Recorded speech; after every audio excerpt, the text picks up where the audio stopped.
সোহেল ভাই আমরা তোমায় ভুলি নাই দুঃসময়ের সোহেল ভাই আমরা তোমায় ভুলি নাই আমরা তোমায় ভুলি নাই দুঃসময়ের সোহেল ভাই আমরা তোমায় ভুলি নাই দুঃসময়ের সোহেল ভাই 9 বছরের দীর্ঘ অপেক্ষার পর কিশোরগঞ্জে জমে উঠেছে রাজনৈতিক উৎসব। জেলা বিএনপির ত্রিবার্ষিক সম্মেলন ঘিরে সরগরম পুরো রাজনৈতিক অঙ্গন। আগামী 20 সেপ্টেম্বরের সম্মেলনকে সামনে রেখে নেতাকর্মীদের মধ্যে বিরাজ করছে ব্যাপক উৎসাহ উদ্দীপনা। শনিবার জেলা বিএনপির সাধারণ সম্পাদক পদে প্রার্থী হয়ে মনোনয়ন ফরম সংগ্রহ করেছেন সিনিয়র যুগ্ম সাধারণ সম্পাদক ও সদর উপজেলা বিএনপির সভাপতি খালেদ সাইফুল্লাহ সোহেল, যিনি ভিপি সোহেল নামে পরিচিত।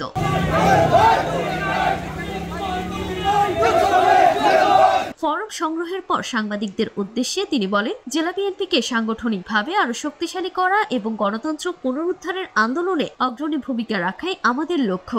আমার বক্তব্য এখানে স্পষ্ট, দলে আমার চেয়ে যদি যোগ্য, আমার চেয়ে যদি শক্তিশালী কোনো প্রার্থী থাকে এবং আমার চেয়ে প্রয়োজনে কেউ যদি ভালো হয় এবং এই দলকে শক্তিশালী করতে পারে, তাহলে আমি শেষ দিন পর্যন্ত দলের জন্য সব স্যাক্রিফাইস করতে রাজি আছি।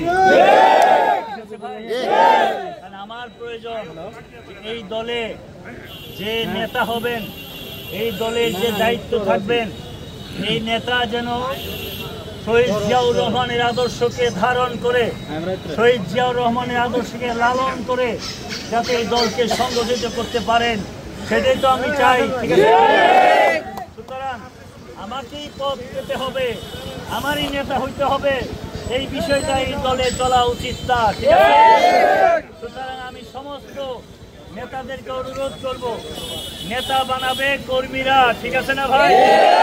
ইচ্ছা করলে আপনি কিন্তু জোর করে নেতা হইতে পারবেন না। পারবেন? আমি যদি মনে করি আমি জোর করে নেতা হয়ে যাব, আমাকে কেউ যদি নেতা না বানায় তাহলে হবে না। সুতরাং কর্মীরা যা চাবে, কর্মীদের নেতৃত্বেই আমরা সেই কাজটা করব, যাতে করে আমাদের সমস্ত কিছু দলের আদর্শ নীতিকে বাস্তবায়ন করে আমরা রাস্তায় চলতে পারি। ঠিক আছে ভাই?